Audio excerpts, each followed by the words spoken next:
failli m'atteindre!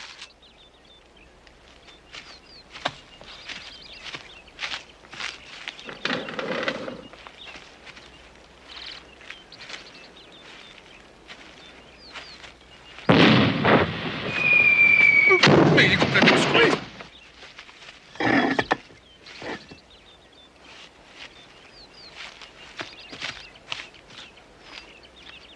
Mort aux papistes!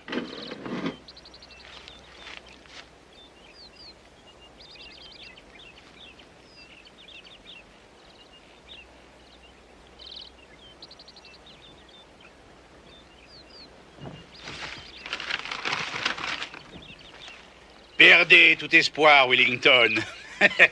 Parce que vous et les forces britanniques êtes de l'histoire ancienne. Ah, cuit. Je ne suis pas de l'histoire ancienne, et c'est le général Wellington, je dirais même plus, cette déviation du plan de bataille, qui est une trahison aux yeux de l'histoire. Vous, Magnum, qui personnifiez le général français le jeune, êtes censé attaquer par le flanc droit. Et non vous glissez traîtreusement derrière moi, le noble duc. Mais alors, Duc, je n'aurais pas été capable de vous capturer. Mais justement, à quoi bon tenter de reconstituer la bataille de Salamanque si vous et vos amis révisionnistes refusez de jouer le jeu? Eh bien, justement, à ce propos... Ce n'est pas une question de pure forme. Si je dois prouver ma théorie que le général Lejeune est responsable de la défaite française lors de la réunion de notre société franco-anglo-hawaïenne, j'ai la nécessité absolue... C'est bon, les gars, la guerre est finie, l'armistice. Magnum, attendez. Non, on démissionne. Déserteur. Pas du tout. Si on doit absolument perdre, on ne joue plus. Magnum, je vous supplie de réfléchir aux conséquences d'un geste aussi léger qu'enfantin. C'est tout réfléchi. Oui. D'ailleurs, comment nous nous sommes laissés convaincre de participer à ce jeu? Ah, mais si, je me le demande. Convaincre. Pour autant que je sache, Rick, la raison pour laquelle vous êtes ici, pour laquelle vous êtes tous ici, messieurs, à jouer à ce jeu stupide et pour laquelle vous rejouez ce soir afin que je puisse produire un texte documenté, c'est parce que sinon, vous serez en train d'expliquer aux administrateurs du club une curieuse et fort discutable note de frais au profit d'une certaine maison de l'extase dédiée. Votre situation, mon cher Rick, plus tous les privilèges qui y sont attachés, deviendrait effectivement de l'histoire ancienne. Mais ça n'a rien à voir. À voir!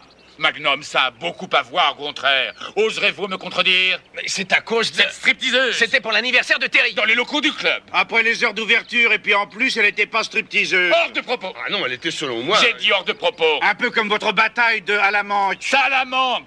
Bon, Salamanque. Seulement la question est celle-ci. Vous pouvez nous obliger à jouer aux petits soldats en utilisant le chantage et par la même méthode à participer à votre jeu idiot, mais nous refusons tous les trois d'aller au massacre. Jamais vous ne nous donnez la moindre chance de victoire. Bien sûr que non, cela serait historiquement inexact. Eh bien, exactitude historique ou non, j'en ai plus qu'assez de servir de cible à votre canon minable et merdique. Je veux plus me prêter à ce genre d'exercice, jamais.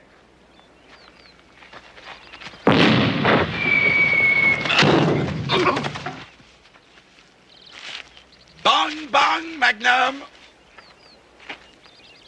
Ça va, les gars? Tyler McKenney.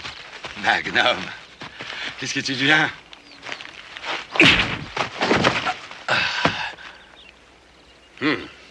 J'aurais dû rien dire. Aide-moi, allez.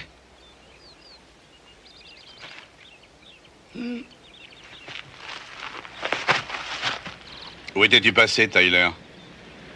Je me suis rendu à une exécution. De quelqu'un que nous connaissons? La mienne. On devrait prendre des pelotons plus compétents. Vous m'avez beaucoup manqué, tous. Vous offrez un verre? Certainement pas. Et je demande une explication. D'accord, général, mais ne me tapez pas sur la gueule, vous aussi. Au contraire, Higgins, vous gênez pas, surtout. Comment avez-vous pénétré ici? Dans une crise de somnambulisme. C'est un commando, Higgins. On l'a connu au Vietnam. Tout à fait exact. Excusez-moi, général, d'avoir tiré votre joli canon. La cible était tellement tentante, j'ai pas pu résister. Oui. Tyler Peabody McKinney. Jonathan Quayle Higgins. Très heureux. Alors, on me l'offre, ce verre?